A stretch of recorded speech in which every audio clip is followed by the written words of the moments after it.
अस्सलाम वालेकुम चैंपियंस। हम लोग याद कर लेते हैं, हम लोग एफर्ट लगा लेते हैं, हम लोग वो चीज प्रिपेयर कर लेते हैं, लेकिन वहां पे हम लोग खुद नहीं होते।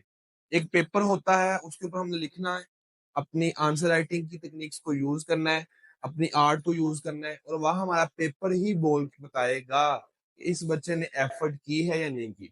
लेकिन बहुत ज्यादा बच्चे ऐसे होते हैं कि जो एफर्ट करते हैं, टाइम लगाते हैं, अकेडमीज जाते हैं, स्कूल कॉलेज जाते हैं और एफर्ट कर रहे होते हैं, लेकिन उनके अच्छे मार्क्स नहीं आते। क्यों? एक चीज की कमी रह जाती है, वो है आंसर राइटिंग। अब आंसर राइटिंग की जो आर्ट है वो बहुत ज्यादा मुश्किल चीज नहीं है। बहुत ज्यादा बच्चे इसको पेपर प्रेजेंटेशन के साथ कंपेयर करते हैं। नहीं, पेपर प्रेजेंटेशन एक और चीज है और आंसर राइटिंग एक और चीज है। तो आज के इस लेक्चर में मैं आप सबके साथ इस वन शॉट के अंदर आंसर राइटिंग क्या है, क्या क्या आपकी प्रॉब्लम्स हैं, ठीक है, कैसे एक अच्छा आंसर लिखना है, क्या आप कॉमन प्रॉब्लम्स हो सकती है, किस टाइप के क्वेश्चन के किस तरह का आंसर लिखना है, और कौन कौन सी ऐसी मिस्टेक्स है जिनको आपने अवॉइड करना है। इसके अलावा गुड प्रेजेंटेशन क्या हो सकती है, फिर आपके हर सब्जेक्ट की, English, Urdu, physics, chemistry, bio, math, इन सब की प्रेजेंटेशन किस तरह से हो सकती है। तो ये सब चीजें मैं आप सबके साथ आज यहाँ पे डिस्कस करूंगा, ठीक है। आपको पता है कि वन शॉट लेक्चर हमारी सीरीज चल रही है और आज संडे है अगेन। ऐसे लास्ट संडे आपका लेक्चर वन शॉट का हुआ था मिस्टर चिप्स का, तो आज भी संडे है, आप सबके लिए मैं यहाँ पे खड़ा हूँ। और सुबह आते हुए 100 तरह के मामला माइंड में चलते हैं कि यार पता नहीं इस एफर्ट का, इस दौर का, इस जज्बे का हमें को फायदा होगा या नहीं होगा। तो बस फायदा यही है कि आप लोग अच्छे अल्फाज में कमेंट्स में याद कर लेते हैं, अप्रिशिएट कर देते हैं, तो मेरे लिए यही इनफ होता है। यही वो चीज होती है जो मुझे संडे वाले दिन, हालांकि आम रूटीन में हम लोग 10-11 बजे ऑफिस में आते हैं, स्टूडियो में आते हैं, लेकिन संडे वाले दिन मैं सिर्फ आप सबके लिए, क्योंकि आप सबके पेपर्स हैं और मुझे इस चीज का आइडिया है कि यार मैंने अगर गाइड नहीं ना किया तो पाकिस्तान में किसी ने भी नहीं करना बच्चों को। बच्चे सारू सामा के ऊपर एक ट्रस्ट करते हैं, उनका एक बिलीव है, उनका एक अटैचमेंट है, उनकी एक अलग किस्म की अटैचमेंट है इस मोबाइल के थ्रू जिसमें आप मेरी वीडियो देख रहे हो। तो ये एक बहुत एक मेरा कनेक्शन है आप सबके साथ। इसी वजह से मैं सुबह सुबह टाइम उठ के तो आप सबके लिए वीडियो को रिकॉर्ड कर रहा हूँ, लेक्चर को रिकॉर्ड कर रहा हूँ। आप सब भी अप्रिशिएट कर दिया करो, क्योंकि आप सबको इस चीज का आइडिया नहीं है कितनी एफर्ट होती है इन सब चीजों को रेडी करने में, कितनी ज्यादा एक्सपीरियंस लगता है, कितनी ज्यादा आप आप इस चीज को समझो, ठीक है। तो जो हमारी वन शॉट सीरीज है अल्हम्दुलिल्लाह पूरे पाकिस्तान में फर्स्ट टाइम कंटिन्यू है, उसी का एक हिस्सा ये वाला भी था। बच्चे बहुत ज्यादा प्रॉब्लम इसमें करते हैं। देखो क्या किस तरह से हम एक अच्छा आंसर लिख सकते हैं। क्वेश्चन आप सबके माइंड में ये है। अब क्वेश्चन को सबसे पहले हमने अंडरस्टैंड करना है, तो क्वेश्चन किस टाइप का है, ठीक है। अगर आप क्वेश्चन के टाइप का ही नहीं पता तो फिर आप उसका आंसर अच्छा नहीं लिख पाओगे। क्वेश्चन टाइप से क्या हमारा आता है कि आया वो डिफाइन है, आया वो डिफरेंस है, आया वो वाई वाला क्वेश्चन है, ठीक है, और रीजनिंग वाला, हाउ वाला क्वेश्चन है, यूजेस है, टाइप्स है। तो सबसे पहले आपको जो भी पेपर आए, आपने चेक करना है कि मुझे किस तरह का क्वेश्चन पूछा जा रहा है, ताकि आप उसके अकॉर्डिंग उसका आंसर करो, ठीक है। अब यहाँ पे हम लोग देखते हैं कि इतने टाइप्स के क्वेश्चन होते हैं। फर्स्ट क्वेश्चन तो ये है कि जब भी हमने अच्छा आंसर लिखना है, पहले हमें पता होगा भाई अब हमारे पास इतनी टाइप्स के क्वेश्चन होते हैं।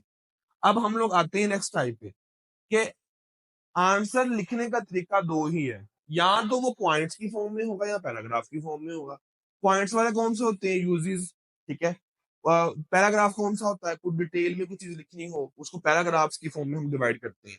लेकिन जो पॉइंट्स होते हैं वो प्रॉपर्टीज हो सकती हैं, वो यूजेस हो सकती हैं, वो टाइप्स हो सकती हैं। तो यहाँ मैंने दो एग्जांपल्स आपको दिए हैं। अब importance of water, let's suppose आपको क्वेश्चन आ गया, फर्ज कर लो, लेट्स सपोज फॉर एग्जाम्पल, तो आप उसको ऐसे लिखोगे, पैराग्राफ की फॉर्म में लिखोगे, बल्कि आप उसको पॉइंट्स की फॉर्म में लिखोगे। पॉइंट नंबर 1 ये है, पॉइंट 2, या ब्लू प्रिंट्स आप बना लो, जिस तरह से मर्जी आप उसको कर सकते हो, ठीक है। तो ये होता है कि इंपॉर्टेंस ऑफ वाटर हम पॉइंट्स में लिखेंगे, पैराग्राफ की फॉर्म में लिखेंगे। बहुत ज्यादा बच्चे गलतियां करते हैं इस तरह की। तो जो भी आपने क्वेश्चन लिखना है उसको देखना है किस तरह क्वेश्चन मुझसे पूछा जा रहा है। फिर उसके बाद क्वेश्चन क्या है कि जब भी आपने अच्छा आंसर लिखना है तो उसके बच्चों का होता है कि उसकी लेंथ क्या होगी, ठीक है। तो लेंथ उसकी होगी उसके मार्क्स के अकॉर्डिंग। अगर वो 10 नंबर का लॉन्ग क्वेश्चन होगी तो उसकी लेंथ ज्यादा होगी। अगर वो 2 नंबर का शॉर्ट क्वेश्चन, उसकी लेंथ कम होगी, आधे पेज का शॉर्ट क्वेश्चन होगा फर्स्ट ईयर या सेकेंड ईयर क्लास में या किसी भी क्लास के अंदर। तो डिपेंड करता है कि हमारा क्वेश्चन किस तरह का है, उसके मार्क्स के ऊपर डिपेंड करती होती है लेंथ। वैसे ही किसी और चीज पे डिपेंड नहीं करती। अगर वो टेक्स्ट बुक में उसका आंसर कम है तो लॉन्ग क्वेश्चन हो या शॉर्ट क्वेश्चन हो या उसके मार्क्स ज्यादा हो तो उसकी लेंथ भी क्या होगी, कम ही होगी। फिर उसके बाद क्या है कि आपने अपने क्वेश्चन पेपर को सिंपल रखना है, टू दी पॉइंट रखना है, लैंग्वेज अच्छी हो, समझ आ रही हो। ऐसा ना हो कि आपका नून गुना जो है वो नीचे आ रहा हो, आपका काफ जो है वो नीचे आ रहा हो दूसरी लाइन पे और उसके ऊपर आप लिखते जा रहे हो। ऐसा नहीं है। पेपर प्रेजेंटेशन एक और चीज है। राइट जो आपकी हैंड राइटिंग है वो हैंड राइटिंग से कभी भी आंसर नहीं आते, आपके मार्क्स नहीं आते। मार्क्स आते हैं पेपर प्रेजेंटेशन से। आज हम वही चीज डिस्कस कर रहे हैं। उसके बाद क्या है, प्लस पॉइंट क्या है, कोई भी प्लस पॉइंट आप उसमें ऐड करो। आप क्वेश्चन है उसमें अगर आपको एग्जांपल है तो एग्जांपल ऐड कर दो। तुमने याद तो की हुई है, एफर्ट तुमने की हुई है, चीजें तुमने प्रिपेयर की हुई है, तुम्हें सिलेबस आता है, तुम्हें लॉन्ग आते हैं, शॉर्ट आते हैं। अब आंसर राइटिंग एक ऐसी तकनीक है कि जिससे तुम्हारे जो क्वेश्चन के नंबर आने के चांसेस होंगे वो ज्यादा होंगे, मार्क्स आने के चांसेस ज्यादा होंगे। तो प्लस पॉइंट तुम ऐड करो। प्लस पॉइंट क्या है, तुमको डायग्राम बना सकते हो। ठीक है, हालांकि उसने पूछी नहीं है, तुम बना दो डायग्राम। क्यों? क्योंकि तुम्हारा प्लस पॉइंट वो हो जाएगा। तुम एग्जांपल दे दो, तुमको यूनिट लिख दो, तुमको फार्मूला लिख दो। ठीक है, तुमको इंपॉर्टेंट पॉइंट लिख दो, तुमको चार्ट बना दो, चाहे वो लॉन्ग है चाहे वो शॉर्ट है। तो इस तरह से क्या होगा, अगर वो लॉन्ग है उसमें आप बार बार एग्जाम्पल्स दो, बार बार पॉइंट्स लिख दो, उसको पॉइंट की फॉर्म में लिखो ताकि चैप्टर को चेक करने में क्या हो, आसानी हो। तो ये चीजें हैं जो कि एक अच्छा आंसर लिखने के लिए जरूरी है। यहाँ पे कुछ एग्जांपल मैंने दी हुई है पेपर पे, अब इसको जरा चेक करो। जैसे मेरे पास एक प्रेशर है, प्रेशर की डिफाइन है। ठीक है, डिफाइन डेफिनेशन का वर्ड है, ऊपर प्रेशर की हेड हमने हेडिंग दी हुई है, यहाँ डिफाइन की एक ऊपर लाइन लगा के उसको लिख दिया हुआ है। अब यहाँ पे हैंड राइटिंग को ना देखो, तुम्हारी जिस तरह की हैंड राइटिंग है उस चीज से चेकर को कोई कंसर्न नहीं होता। चेकर को इस चीज से कंसर्न है कि क्या तुमने यूनिट के ऊपर एक लाइन छोड़ दी थी ताकि अच्छा लगे, क्या तुमने मैथमेटिकली फॉर्म लिखा हुआ है, क्या तुमने उसका सिंबल लिखी है, क्या तुमने डिफाइन दी, क्या तुमने उसको यूनिट की हेडिंग देकर यूनिट के बारे में बताया। तुम्हारी हैंड राइटिंग यहाँ जिस तरह की मर्जी उस चीज से कंसर्न नहीं है। इस तरह की प्रेजेंटेशन हो बस। पॉइंट समझ आ रहा है? हैंड राइटिंग और चीज है, प्रेजेंटेशन और चीज है। तो अभी मैंने आपको ये बता दिया हुआ है कि आपने अच्छा आंसर लिखना कैसे होता है। वो चीजें मैंने तीन आपको बताई हैं। क्वेश्चन की टाइप समझो, उसके बाद मैंने आंसर का स्ट्रक्चर किस तरह से हमने बनाना है, वो क्या चीज है, डिफरेंस है, वो डिफाइन है, वो क्या है, और उसकी सिंपल रखना है उसको। लास्ट पे क्या है कि हमने उसमें प्लस पॉइंट जरूर ऐड करना है। कोई भी क्वेश्चन हो, चाहे वो आपके डिफाइन का है चाहे वो रीजनिंग का है, उसमें कोई ना कोई प्लस पॉइंट दे दो। अगर तुम्हें आता है, नहीं आता तो कोई इशू नहीं है। उसके बाद कॉमन प्रॉब्लम बच्चों को क्या आती है, टाइम मैनेजमेंट। कि तुमने यार सारा किया हुआ है लेकिन तुम्हारे पास टाइम ही नहीं बचा लिखने का, क्योंकि तुम लिखते जा रहे हो। नहीं, टाइम मैनेज हो जाता है, जिस बच्चे ने याद किया होता है उससे हो जाता है। अब दूसरा क्या है, टाइम मैनेजमेंट उस बच्चे से नहीं होगा। बच्चे की जो प्रॉब्लम है वो उस बच्चे को, जिस बच्चे को इशू है कि याद ही नहीं किया हुआ, वो सोचता जा रहा है, अच्छा ये एक लाइन लिख ली, अब मैं इसके आगे क्या लिखूं, फिर एक लाइन लिख ली, इसके आगे क्या लिखूं। तो ऐसे आंसर राइटिंग में मजा नहीं आना। अगर आंसर राइटिंग करनी है अच्छी, तो आपको फिर क्या करना पड़ेगा, आपको क्वेश्चन याद करना पड़ेगा और उसको टू दी पॉइंट लिखना पड़ेगा। जैसे मैंने आपको अभी पीछे वो क्वेश्चन दिखाया है एग्जाम्पल के तौर पे।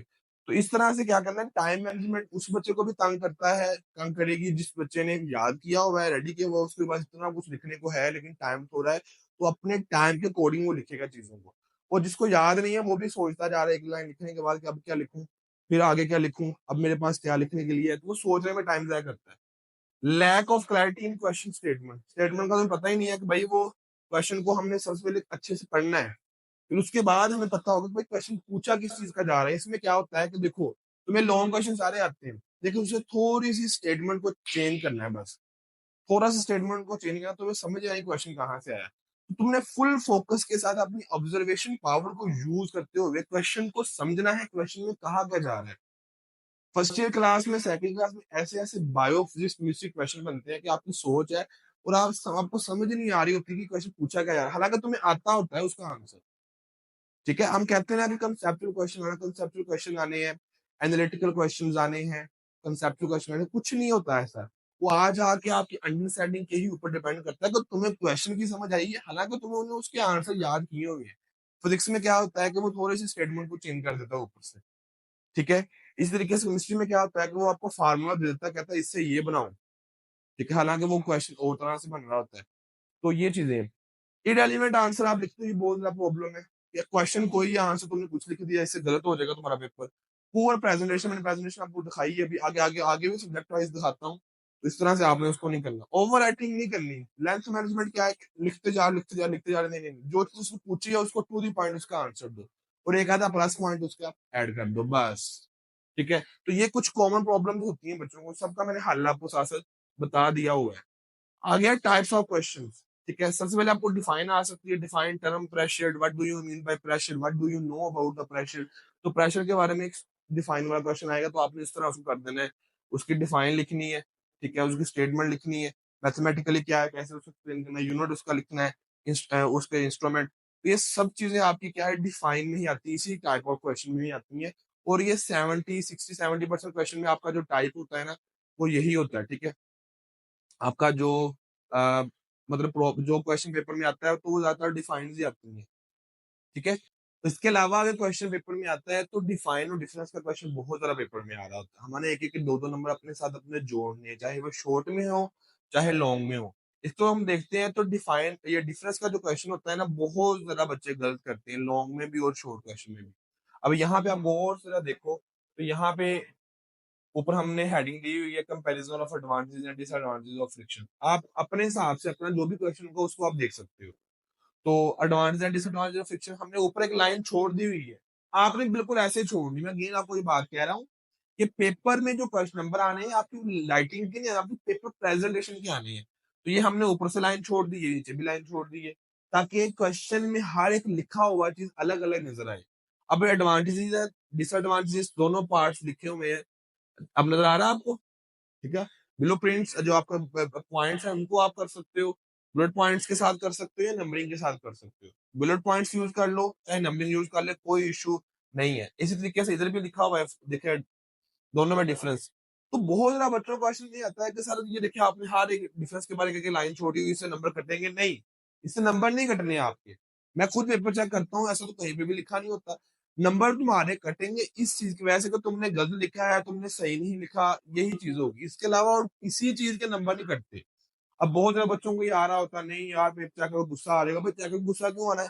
चेकर मैं खुद चेकर हूँ, मुझे पता है मैं 2 पॉइंट इसके पढ़ूंगा, ये ठीक है ठीक है ठीक है, क्योंकि इसने हर एक पॉइंट को अलग अलग किया, मैं दो से दो चेक ही नहीं करूंगा। क्यों? इसने मेरे लिए आसानी की है, इस बच्चे का लिखने का अंदाज अच्छा है, इसने हर चीज के अंदर लाइन छोड़ी हुई है, नजर लाइन लगाई हुई है, और बुलेट पॉइंट्स को यूज किया हुआ है। तो मैं उसको देखते हुए उस बच्चे को अच्छे से उसका पेपर जो है वो चेक कर लूँ। इसके अलावा प्रोसीजर और वाई वाले क्वेश्चन बहुत ज्यादा पेपर में आते हैं। तो ये देखिए रीजन वाले या वाई वाले क्वेश्चन जो होता है उसका यस या नो में आंसर दे लें।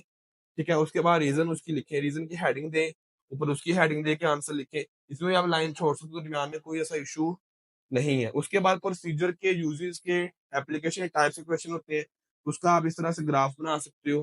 ठीक है, चार्ट बना सकते हो, इसको इस तरह से आपने लिखना है अच्छे तरीके से। तो राइटिंग मैटर नहीं करती, पेपर प्रेजेंटेशन मैटर करती है, कैसे मार्कर का यूज हुआ है प्यारे तरीके से स्केल के साथ हुआ है। ठीक है, कहीं पर भी मार्कर की लाइन मोटी जो बारीक नहीं है, बल्कि आप जब भी इन चीजों के लिए आपने मार्कर यूज करनी, तो आपने वो जो गोल मार्कर होती है ना, आम मार्कर, वो यूज करनी, कट वाली मार्कर यूज नहीं करनी जब आपने डिजाइनिंग करनी है, जब आपने लाइनें लगानी है। समझ आ रही है ना? अगर आप कट वाली मार्कर से लाइन लगानी आती है बारीक और मोटे वाली, तो कोई इशू नहीं, वो भी आप यूज कर सकते हो। इसके अलावा हम आगे चलते हैं, तो ये कुछ टाइप्स ऑफ क्वेश्चन जो मैंने आपको दिखाए हैं। नेक्स्ट हमारे पास आ जाता है एरर।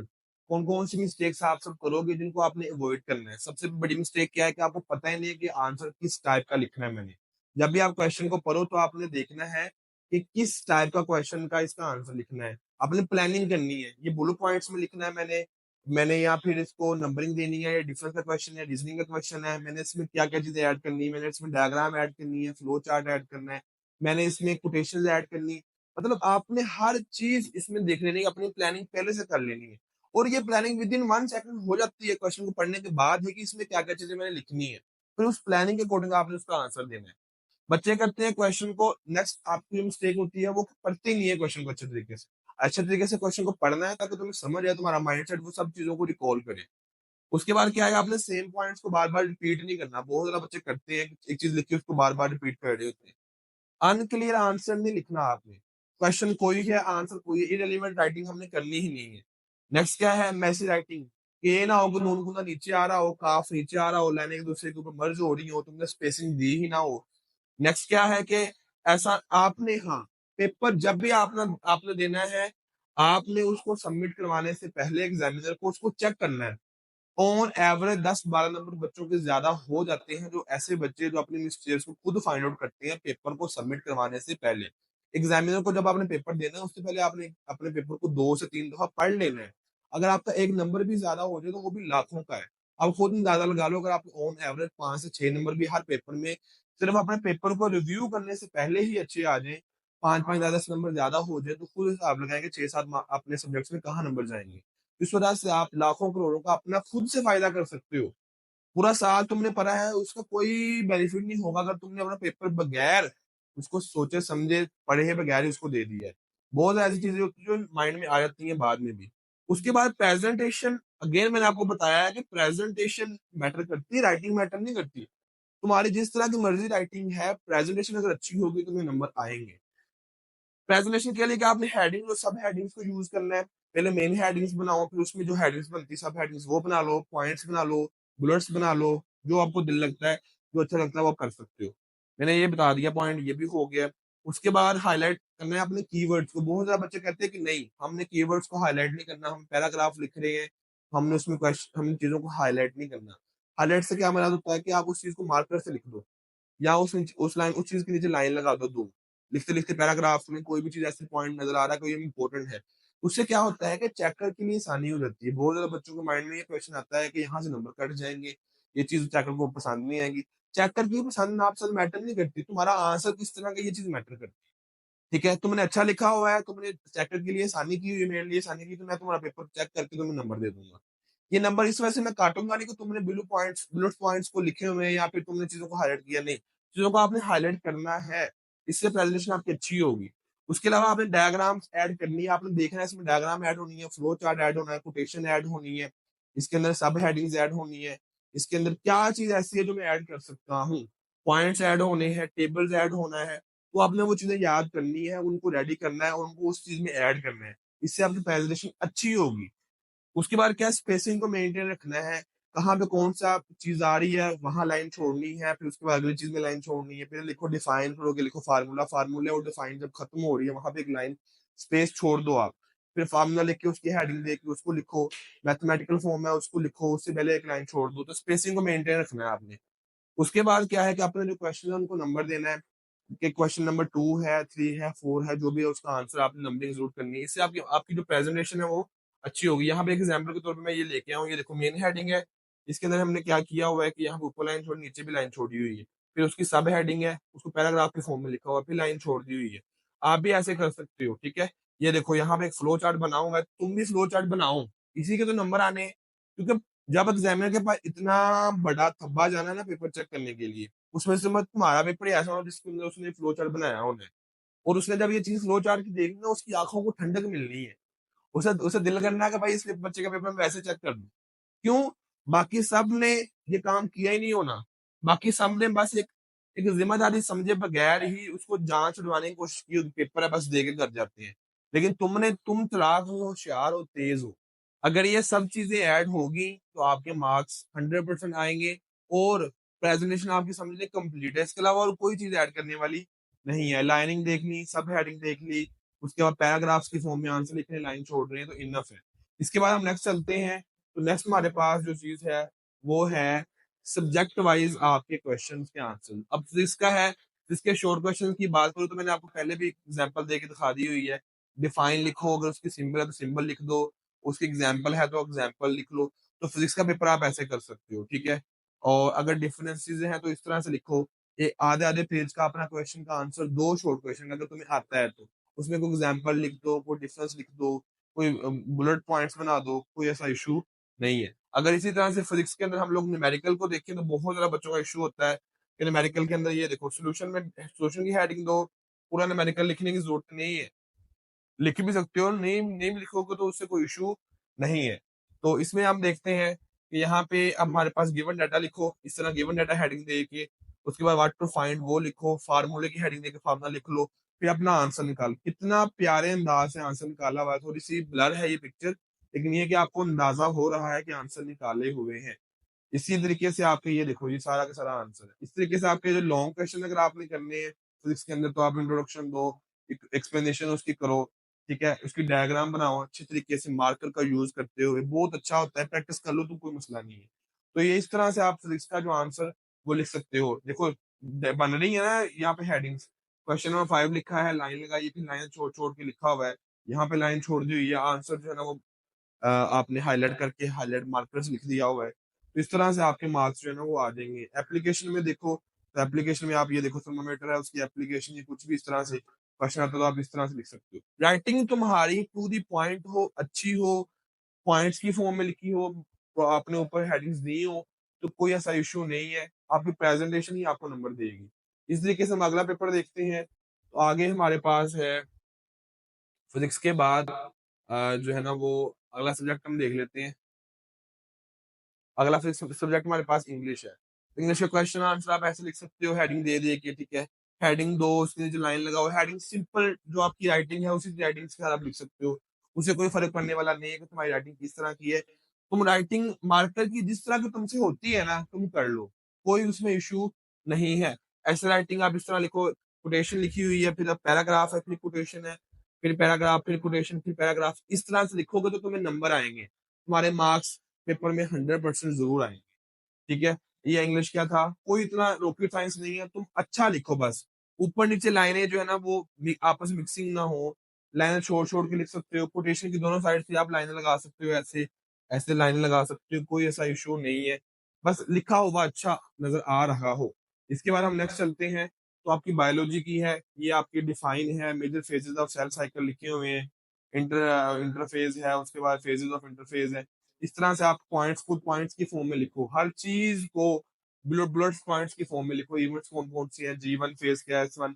तो आपका जो भी है उसकी डायग्राम इस तरह बॉक्स के अंदर एक डायग्राम बनाओ, ठीक है, कोई इशू नहीं है, आप कर सकते हो। ओके है, उसके बाद आप इस तरह से उसका आंसर लिख सकते हो। और एक चीज देखने वाली जो इसमें है वो क्या है, तो लाइन छोड़ी हुई है, लाइन छोड़ी नजर आ रही है आपको, लाइन छोड़ी, यहाँ पे भी लाइन स्किप की हुई है, यहाँ पे भी लाइन स्किप की हुई है, डायग्राम अच्छे तरीके से बनाई हुई है एक बॉक्स की फॉर्म में। डन है। अब अगला अगला सब्जेक्ट हम देख लेते हैं। तो केमिस्ट्री है, अगेन लाइन छोड़ छोड़ के, ये एक और टाइप है। तो आप मतलब आप अपने मर्जी से अच्छे तरीके से लिख सकते हो। वहां पे इस तरह से लाइनें नहीं लगाई होती, यहाँ पे बच्चे ने लगाई हुई है। तो डिफरेंट पेपर आपको दिखाने का मकसद क्या है कि आपको पता हो कि इस तरह से मैं लिख सकता हूँ। क्वेश्चन खत्म हो रहा, आप इस तरह डिजाइनिंग बना सकते हो, नहीं बनी तो कोई मसला नहीं है, वहां पर डिजाइनिंग नहीं बनी हुई तो अच्छा लग रहा था।